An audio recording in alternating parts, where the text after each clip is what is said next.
This is the Secure Family Podcast. Welcome, friend. I'm Andy Murphy. This show is all about empowering parents to protect themselves and their family. I believe that security is the foundation of happiness. I want your family to be safe and happy. If that sounds like something that resonates with you, subscribe to the show because there is always something new to talk about. The information that I share on this podcast is for general information purposes only.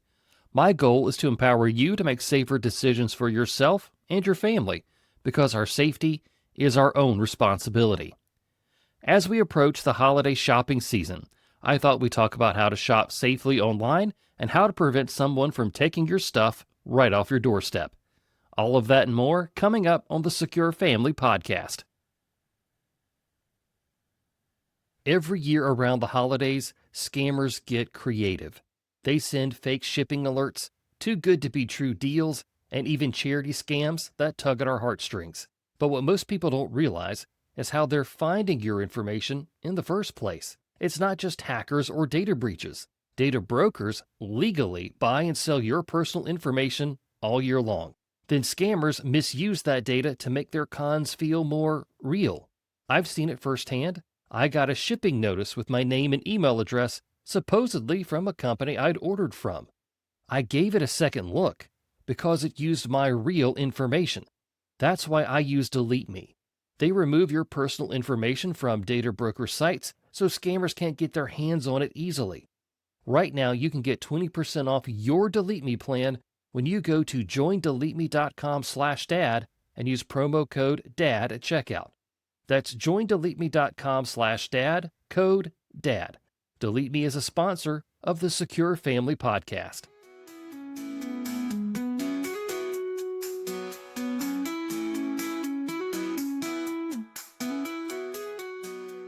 This time of year, we are all shopping. Gifts, decoration, food, last-minute stuff. We're hitting buy now, and boxes are hitting our porch all the time. And porch pirates and scammers know that. This is their money-making season. And as we approach Black Friday, it's only going to get worse. Porch pirates and scammers will be ramping up their shenanigans to steal our stuff and our credit card numbers. So today we'll talk about the common scams that we see this time of year and also how to minimize package poaching. I'll start by addressing the growing issue of porch piracy. And the thing is, porch piracy is not always some big organized operation. Most of the time, it's just a crime of opportunity. People are walking or driving by, they see a box, and they decide that today's the day that they're going to commit a crime. That's great, right? So here's what we can do to actually try to keep this from happening to us. First up, have a camera that actually watches the delivery spot. A video doorbell is great, but if a package gets left to the side, you need an angle that covers that area. Then you're going to need to turn on motion alerts. The faster you know that something has been dropped off, the faster you can bring it in or ask a neighbor to grab it for you. Now, contrary to this advice, my Instagram feed is full of videos of porch pirates stealing stuff and seemingly getting away with it. These thieves have gotten more bold over the years, in my opinion. They know if they can cover their faces and approach from the right angle, it's going to be hard to identify them later. So the secondary use of a doorbell camera is documenting the theft. This will help you in the recovery process if you have a video of your box being taken. I've had a package stolen before, and this is back before doorbell cameras were a thing. So when we filed our loss with UPS, they kind of just had to take our word for it. So having footage of the package being taken is actually pretty good to have. But cameras are not the deterrent that they once were. So take that advice for what it is. You also need to take advantage of the delivery management tools that already exist. That's UPS My Choice, FedEx Delivery Manager, UPS Informed Delivery, and these are all free. By the way, you just have to sign up for them. You can schedule deliveries, require signatures, or reroute packages to another pickup location, which can be pretty convenient. If you're having something valuable delivered, please don't leave it sitting, waiting to be stolen. Make a plan, and we'll talk more about that in a moment. If you have the option for delivery instructions, give the driver a place to hide the package. Maybe you have a storage bench out front or a parcel box that actually keeps deliveries for you that has a key. Those are awesome. If you can tell them, hey, leave it behind the chair on the porch, That's just better than just leaving it right out front where anybody can see it. Visibility is what attracts porch pirates, so your job is to reduce the visibility as much as you can. So now, let's put together a plan for what to do if we have an important delivery coming. If you can be there when the delivery is going to be made, that's your best option. I think we all know that. That way you can meet the driver at the truck, or you can just get it as soon as they leave. Plus, you can keep an eye out for people lingering around your home before or after the delivery arrives. If you'll remember, FedEx had this real problem with thieves seemingly knowing when Apple iPhones were going to be delivered. In one case, two people actually showed up to steal the same phone and actually fought with each other as soon as the driver put it down. So yes, sometimes sophisticated thieves know when high-value items are going to be delivered, which is just a wonderful thought, right?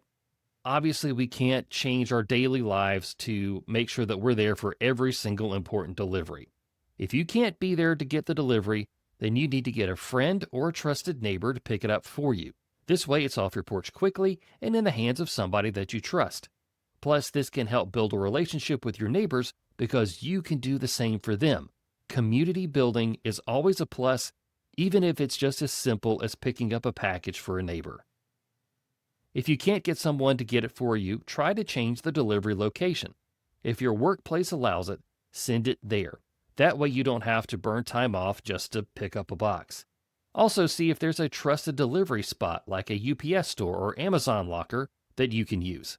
Your packages will be kept there until you show up with identification to collect it. I've done this before, and it's not bad. I've used an Amazon locker and one of these secure pickup locations. But I will say, if you're going to use the Amazon locker, you do need to check your surroundings because sometimes people can sit in their car and wait for somebody to get something out and then try to take it from you. You just don't know, so just make sure that you are aware of your surroundings like you should be in any environment. So let's say, unfortunately, despite our best efforts, we do have a package taken off of our porch. So what do we do if something actually gets stolen? This part matters because most folks assume that, there's nothing that they can do, and that's not true. Depending on the retailer, you actually do have recourse. So here's what to do if the missing package is from Amazon, because that's where a lot of our orders are coming from anyway, right? If your Amazon package says delivered and it's not there, here's step by step what you need to do. Number 1, check the tracking history. Make sure it wasn't delivered to a pickup locker or held at a station. Sometimes carriers scan delivered a few stops early. It's not cool, but unfortunately it happens. Number 2, check any camera footage if you have it. Even if you don't plan to file a police report, it's useful to know what happened. Number 3, wait a couple of hours. Occasionally, the package shows up later on the same day. Sometimes the driver makes a mistake and they take it to the wrong house. They go pick it up and they bring it back. That has happened to me, so just wait if you can. And number 4, if it's still missing, report it inside your Amazon account. You need to go to Orders, find the item, problem with order, and then item not received. Amazon is going to ask you a couple of quick questions, and in many cases, they'll replace the item or offer you a refund. That's part of their A to Z guarantee, I think.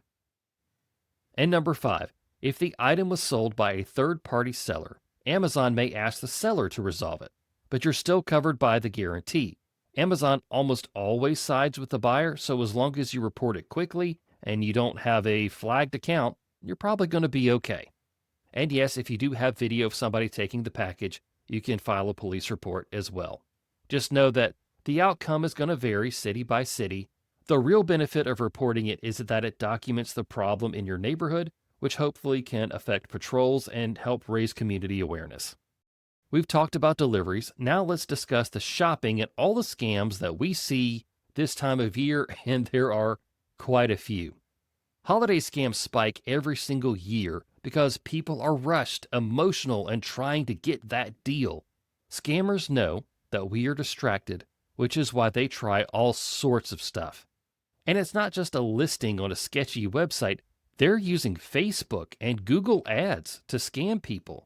These are trusted resources for millions of people, and scammers know that we feel more comfortable there, so that's why they're buying ads for fraudulent purposes. And no, Meta and Google can't keep up with all the scam ads. They're too busy making money to take the time to find all the bad eggs. Usually, if a problem is reported, they will do something about it. But until somebody like us steps up and says something, that scam ad is going to continue to run. If you've ever seen the price on an item and you thought, wow, that seems like a really good deal and it's too good to be true, well, that's actually your instinct doing its job. Listen to your instinct. I say that a lot.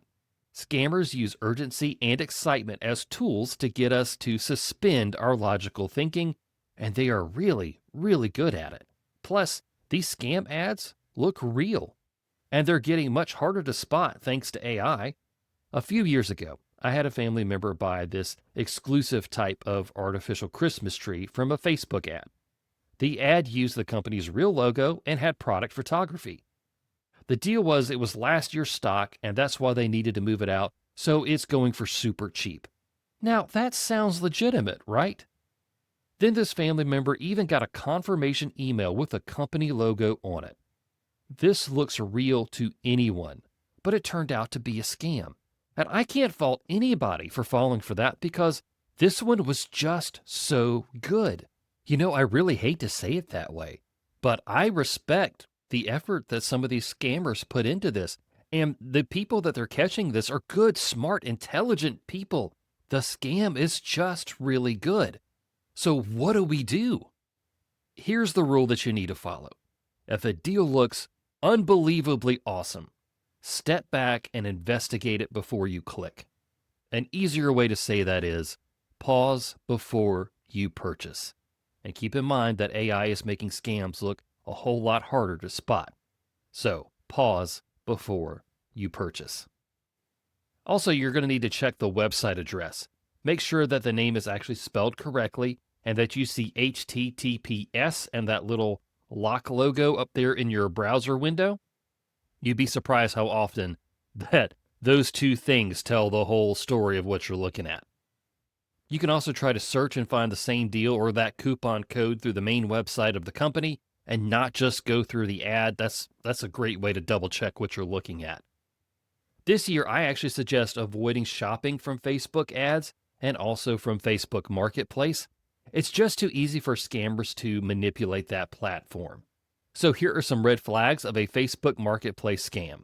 The first one is that they are going to request alternate payment methods that are not Facebook's official checkout. A listing that demands that a payment be through the Cash App or Venmo or PayPal have a higher chance of being a scam. And then there are ones that will actually ask you to pay in the form of a gift card or even a wire transfer. Don't use those payment methods for anything on Facebook Marketplace. I know that sounds weird to you right now, and it is weird. So let's make sure that we share this one with our families. Payment in a gift card is almost always a scam. Just a heads up. In fact, I don't think there is one legitimate way to pay off a debt with a gift card. That is not what they're for. They're supposed to be used for the store, not for you to pay somebody else with it. And then, of course, there is the fake listing that the seller never had the item to begin with, and this one is probably the most common one. Even if there are pictures of the item that look like they were taken on somebody's iPhone of the item sitting on somebody's couch, it could still be images that were saved from another listing. So a reverse image search may help you here.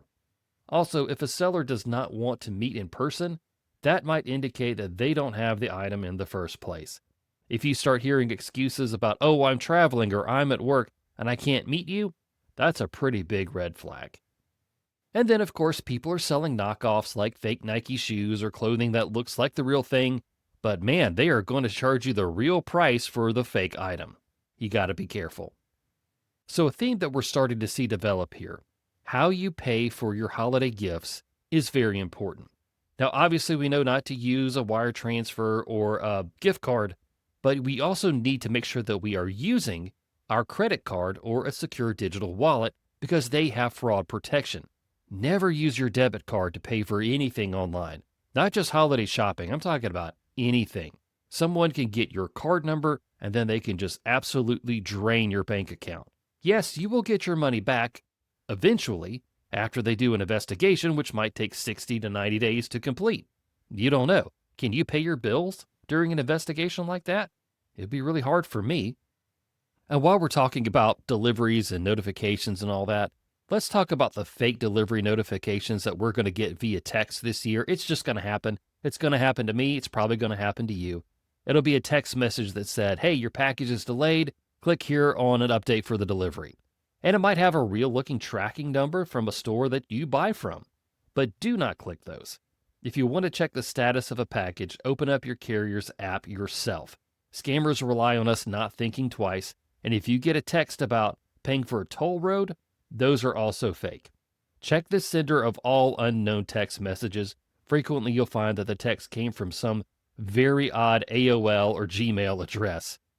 If you report that text as being fraud, it'll be removed from your phone, and you can go on with your life. So as we wrap up, let's remember to slow down. Holiday stress is real. It makes us move fast, and moving fast is exactly what scammers count on. So slow down. Check the link. Check the seller, and check how you're going to be paying. Pause before you purchase.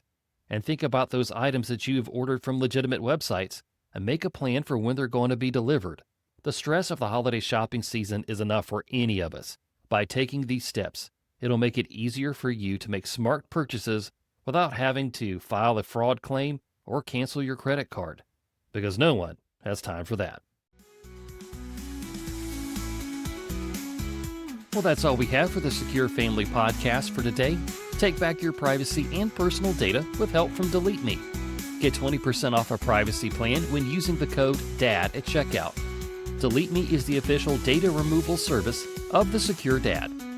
If you enjoyed this episode or learned something new today, I'd be grateful if you would follow the show, subscribe on your favorite podcast platform, or leave a 5-star review. If you'd like to know more about the Secure Dad, join me on Instagram and TikTok. My username for both platforms is The Secure Dad. I'm Andy Murphy reminding you that our safety is our own responsibility.